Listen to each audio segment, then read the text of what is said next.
Sir இந்த 15 நாளா கடமை கண்ணியும் கட்டுப்பாடோட இருக்கிற ஒரு பிள்ளைய பார்த்து மக்கள் போற்றுவோர் போற்றட்டும், புழுதியில் தூற்றுவோர் தூற்றட்டும், அவர் கடமையை செஞ்சுக்கிறாரு.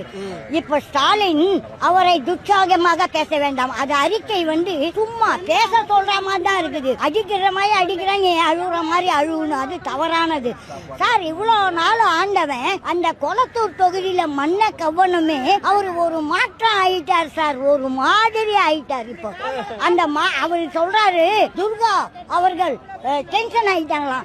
எதுக்கு? உங்க அப்பா முட்டுது இல்ல, எங்க அப்பா முட்டு, தாத்தா ஆயாவுதா, தாத்தா பாட்டா பேச்சு கூட்டி கொல்லு பேச்சு, அதுக்கு மேல கொல்லு பேச்சு, ஊர்ல இருக்கிறவங்களுக்கெல்லாம் ஒரு இடம் இல்லாத பாத்தீங்கன்னாரா. இப்ப எங்கன்னா குறையா இருக்குது போல இருக்குது, எம்டி இடம். அந்த இடத்த மடக்கத்துக்கு பிளான் போட்டு இருப்பாரு, அதுக்குள்ள ஆண்டவனா பார்த்து மண்ணை கவிட்டாரு. யார் வந்தாலும் விஜய் கட்சி வீழ்த்த முடியாது. தனுஷை பத்தி தெரியாது, அவருடைய விருப்பம் என்னவோ, தனுஷுக்கு என்ன விருப்பமோ அதை செய்யட்டும். எங்க அண்ணன் நம்ம பார்த்து பின்னாடி நிறைய பேர் வர்றாங்கன்னா ரொம்ப சந்தோஷம் தான். மக்களுக்கு நிறைய செய்யறதா இருந்தா ரொம்ப சந்தோஷம். யாரா இருந்தாலும் நாங்க வரவேற்போம் தான். யாரும் காசு கொடுத்து நம்ம மக்களை கூட்டிட்டு வரப்போது கிடையாது. மக்களுக்கு அவங்க என்னென்ன தேவை அவங்க செஞ்சாலுமே மக்கள் ஆட்டோமேட்டிக்கா அவங்க பின்னாடி வருவாங்க. யார் எங்களுக்கு வேணுமோ நாங்க தேர்ந்தெடுத்து நிப்போம். எப்பவுமே எங்க அண்ணன் தான், விஜய் அண்ணா தான். நாங்க அந்த காலத்துல இருந்து எம்ஜிஆர் வரும்போதே அந்த கண்ணாடி தந்து விட்டு தான் போவாரு. ஆனா நாங்க பாப்போம் சின்ன வயசுல எம்ஜிஆர் எல்லாருக்கும் கிட்ட கட்டிட்டு போவாரு. எங்களுக்கெல்லாம் நாங்க ரொம்ப சந்தோஷப்படுவோம். அதே மாதிரி விஜய் வந்துக்கிறாரு, இப்ப எங்களுக்கு ரொம்ப சந்தோஷமா இருக்கு. சிஎம் வந்துட்டாரு, ஏன் நசுக்குறாங்க? எதுக்கு நசுக்குறாங்க? அவரை இந்நேரம் சிஎம் உட்கார வச்சிருக்கணும். அவருதான் ஒரு வாரத்தில் அவர் ஆளுமையை காட்டுன்ட்டாரு. காங்கிரஸ் 5 வந்துருச்சு, 113 ஆச்சா, அடுத்து 5 வந்துடும். ஏன் உட்கார முடியாதுன்றாங்க?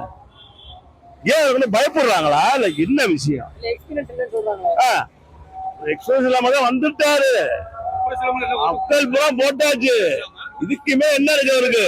அவர் வந்துட்டாரு, அவருக்கு இனிமேல் கொடுத்துட்டாக்க 6 மாசம் டைம் தேவையில்ல, அவருக்கு 1 மாசம் எல்லாத்தையும் முடிச்சிருவாரு. அவர் சொன்ன வாக்குறுதியை பூரா 1 மாசம் முடிக்கிறாரு. நம்புறாங்க மக்கள், நானும் நம்புறேன். 1 மாசத்துல முடிக்கிறாரு அவரு. யார் வந்தாலும் விஜய் கட்சி வீழ்த்த முடியாது. தனுஷை பத்தி தெரியாது, அவருடைய விருப்பம் என்னவோ, தனுஷுக்கு என்ன விருப்பமோ அதை செய்யட்டும். எங்க அண்ணன் நம்ம பார்த்து பின்னாடி நிறைய பேர் வர்றாங்கன்னா ரொம்ப சந்தோஷம் தான். மக்களுக்கு நிறைய செய்யறதா இருந்தா ரொம்ப சந்தோஷம். யாரா இருந்தாலும் நாங்க வரவேற்போம் தான். யாரும் காசு கொடுத்து நம்ம மக்களை கூட்டிட்டு வரப்போது கிடையாது. மக்களுக்கு அவங்க என்னென்ன தேவை அவங்க செஞ்சாலுமே மக்கள் ஆட்டோமேட்டிக்கா அவங்க பின்னாடி வருவாங்க. யார் எங்களுக்கு வேணுமோ நாங்க தேர்ந்தெடுத்து நிப்போம். எப்பவுமே எங்க அண்ணன் தான், விஜய் அண்ணா தான். நாங்க அந்த காலத்துல இருந்து எம்ஜிஆர் வரும்போதே அந்த கண்ணாடி தந்து விட்டு தான் போவாரு.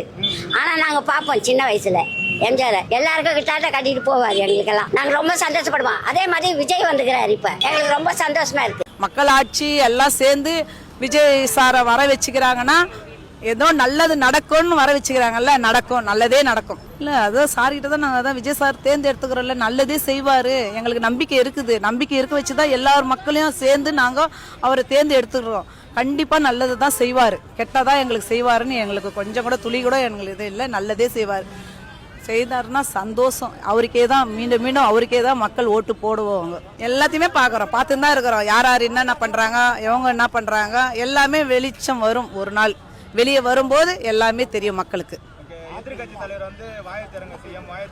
ஆமா, சிஎம் வாயத்தரங்க சொன்னாங்க எதிர்கட்சிங்க. ஒரு நாள் வாயத்தரந்து ஒரு 5 நிமிஷம் பேசுறதுக்கே அங்க உட்காரல.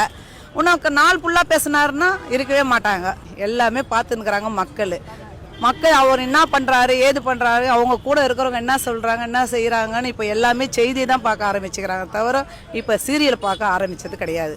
ஓட்டெல்லாம் போடுறதுக்கு முன்னாடி, ரிசல்ட் எல்லாம் வர்றதுக்கு முன்னாடியே நான் ஒருத்தவங்கள்ட்ட போன் பேசும்போது ஒரு முஸ்லீம் அக்கா சொல்றாங்க, ஐயோ என்னம்மா எல்லாம் நம்மளெல்லாம் விக்கிறதுக்காக இந்த இளம் தலைமுறையினர் எல்லாம் அந்த விஜய் சொன்ன ட்ரெஸ் போட்டுக்கிட்டு வந்துருச்சுமா ஓட்டு போட, போச்சுமா நம்ம டோட்டலி அவுட்டுமா அப்படின்னாங்க. அப்ப நான் சொன்னேன், அக்கா அப்படி சொல்லாதீங்க, கடவுளுக்கு தெரியும், கடவுள் செய்யறத மனுஷன் தடுக்க முடியாது. அதனால கடவுள் யார விரும்புறாரோ அவரை உட்கார வைக்கிறாரு, அவர் பக்காவா செய்வாரு. அப்புறம் உங்க வாயாலேயே சொல்லுங்கன்னு சொல்லிட்டு எங்க இருந்து சென்னையில இருந்து விருத்தாசலத்துக்கு பேசுறேன். அந்த அக்காட்ட சொல்றேன், இப்ப போன வாரத்துல அவங்க போன் பண்ணி என்ன சொன்னாங்கன்னா, ஆமாப்பா நீ சொன்னது அப்படியே இருக்குடா அப்படின்னாங்க. எதுக்குன்னா நாம நினைக்கிறதெல்லாம் கடவுள் நினைக்க மாட்டாரு, நம்ம நடத்துறதெல்லாம் அவரு நடத்த மாட்டாரு.